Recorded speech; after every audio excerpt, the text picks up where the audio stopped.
welcome back to Brakes and Garage. Today I'm going to be showing you a little bit about what I've decided on this car and how it's going to get some of the cold air. Probably going to be fighting some overheating issues, but we'll work through that as I get it running and do some driving.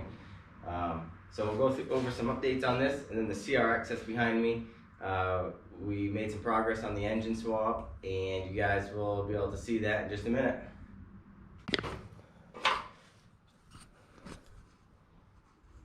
So as you can see, I have the intercooler back in, just a rough location, nothing's tied down, it's just kind of balancing here on the jack stand.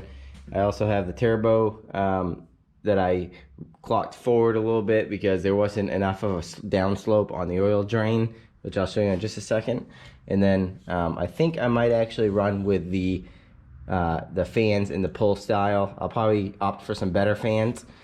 Maybe lower this down a little bit, try and tuck it in here and move everything forward a little bit, and try and fit like a shroud or something on the radiator.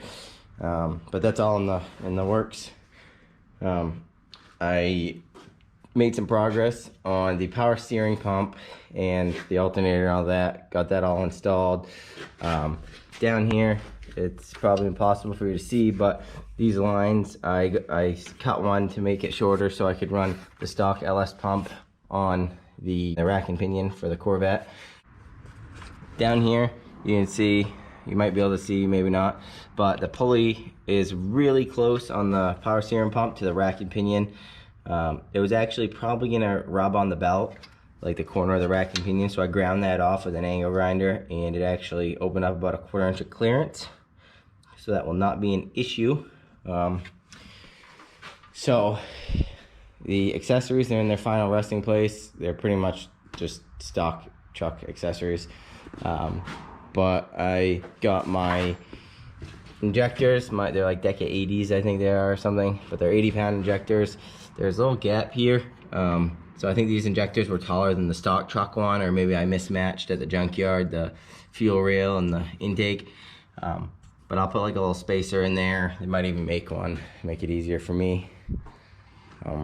I need to maybe cut a hole and install like a fitting or something for a intake air temperature sensor, because this model intake actually had one inside the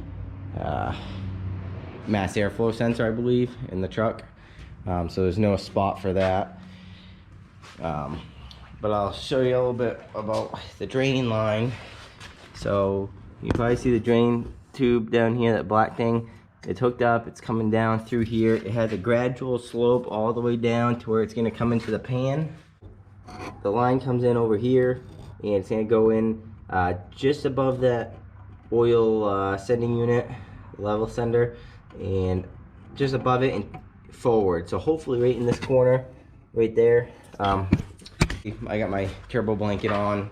I didn't put in one of the springs. I just kind of put it in here to look at it and get excited. So you're probably looking at this saying, wow, that's like a horrible setup. I mean, there's gonna be a space here, but it would be a horrible setup, and it probably will be anyways, but I'm gonna explain why I hope it won't be. So right here, the stock, not stock, like in the 80s, I think, or 90s, they came out with like an aftermarket thing, like cutaway here. We could like cut this out, and it actually had like an air duct that would run straight up above the radiator and into the intake on the C4 Corvettes. So I started cutting this out. I'm gonna have to bust out like a demolition sawzall blade or something, and just keep hacking away until I get a straight shot between here and my intercooler and the radiator. So you can see I started cutting this out.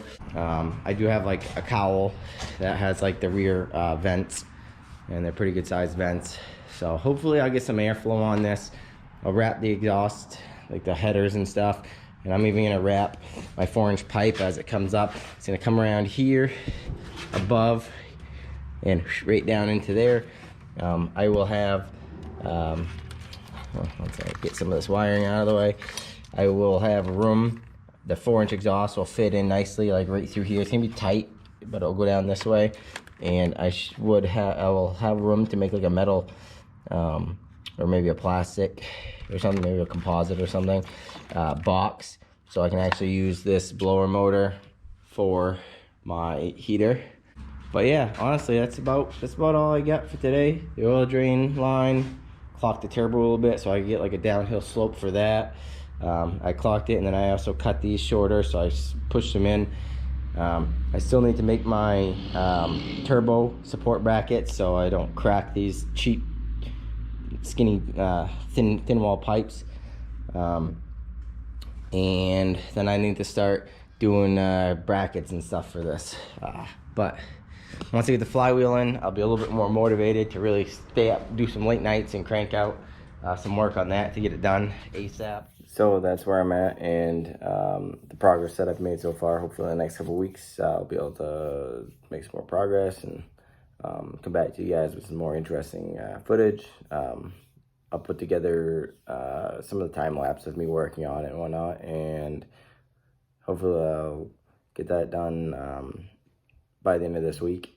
But I got to get to work. So thanks for watching, and we'll see you next time.